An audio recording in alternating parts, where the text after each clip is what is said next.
Hi, I'm Yvette Castillo, and I've never been on a farm before.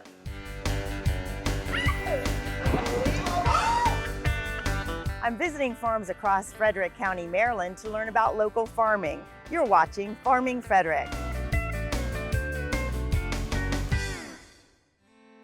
When you travel around Frederick County, you'll find a rich patchwork of farms, raising animals, growing produce, and cultivating a variety of flowers, specialty crops, and herbs.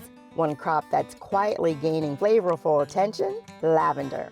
Once known mainly for its use in home and bath products, lavender is now earning its place in the kitchen. Let's take a trip to Treasured Roots Farm to learn more about this aromatic herb and how to harvest it by hand.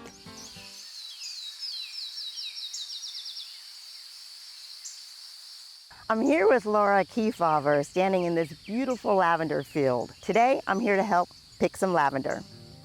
Hi, Laura. Hi. So, I see different sizes of lavender here. How long does it take to grow lavender to get to these different sizes? Yeah, lavender takes about 3 years to fully mature. The first year is really all about root growth.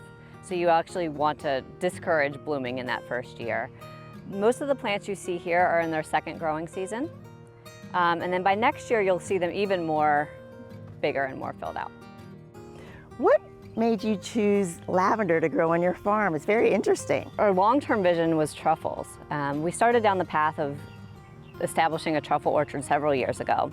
And the problem with truffles is that they take 5-7 years or even more to mature and produce the actual fruit of the truffle. And so lavender was a great way for us to complement that journey. It's beautiful, obviously. It's drought resistant, deer resistant. So there was a lot of benefits to lavender that really were nice for our property and for the land. So do people purchase lavender for culinary reasons?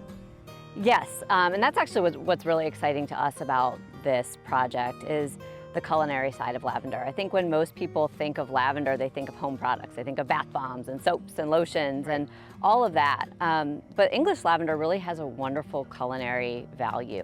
It's actually considered an herb and it's part of the mint family. So it pairs really nicely with a variety of dishes, from baked goods, sweets, savory dishes, which is something that we've really been experimenting with and having fun with.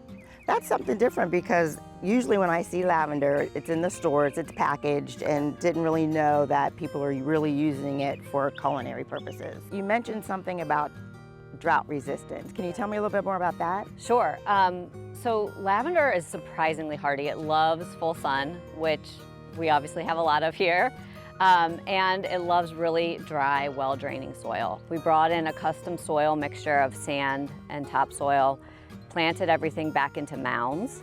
And since we've done that, it's really been thriving. It's draining so much better. So what happens after you cut lavender? Is there an area you take it to dry for a while, or how does that work? Exactly. So for most of our products, we are using the dried lavender buds. So we will harvest them, and then we'll put them in a drying room, a humidity and temperature controlled drying room, so that we can maximize the preservation of the flavor and the aroma and the color. Really what we'll do is we'll monitor and we'll check it, and then we send it away to get tested for its water content. Okay. And how do you cut lavender? Well, today we're going to use a traditional Japanese garden sickle, which I have here. Okay. We also use some variety of electronic hand tools, but given we're filming, we don't want the noise of a buzzing machine. So we're going to use this today, and basically I can show you how to do it. We actually want to try to harvest at the bud stage. We want to capture the blooms when the buds are at their fullest, but the blooms have just started to open. So we want to see, you can see that the plants here have just a couple blooms just starting to open. Right. And that really allows us to capture the best flavor and aroma. So this is a great time to harvest our culinary lavender. Mm-hmm. And what you're gonna do is we're gonna use this garden sickle, and you're gonna kind of just come in, go down to the base of the stem, and just cut through. Okay. And we're gonna keep going through the plant, doing that a few times until we get blooms, or until we get a bundle that's about the diameter of a quarter. Okay. We want to keep relatively small bundles because when we take them to the drying room, we want them to dry evenly all around. Okay. So the bundles for this purpose are going to be pretty small. So that looks pretty good. And what I'll do is I'll take a rubber band and I'll put it in our little basket over there. Okay. Do you want to give it a shot? Sure, I'll try it. Okay. So grab a little, right? So grab a bunch. Well, let's see. Okay. Oh, all right. enough, right? Yep. I'll try a few more. I have to say these smell really good. Don't they? Perks of the job. Yes. So are there different types of lavender? There are. What we're looking at today is English lavender. In particular, this variety is called Royal Velvet. There are a lot of different varieties of English lavender and other types of lavender, but what we're looking at is Royal Velvet. This is one of our favorites for culinary use. If you look at other parts of the field, you can see that some of the plants are a little bit taller, a little bit wispier, and they're not quite as purple as the ones you see here. I see that. Those are running a few weeks behind. Those are called phenomenal, which is the hybrid lavender. And those are the kinds that are best for the aromatherapy purposes, the lotions and bath bombs and stuff. They're really known for their high oil content. Am I doing this okay? You're doing great. All right. Awesome. Beautiful. They're so pretty. Right, so we'll take a couple rubber bands here. Okay. Here, I'll give you some in a rubber Okay. band, and All you right. can bundle it up, and we'll put it in our little basket. All here. right.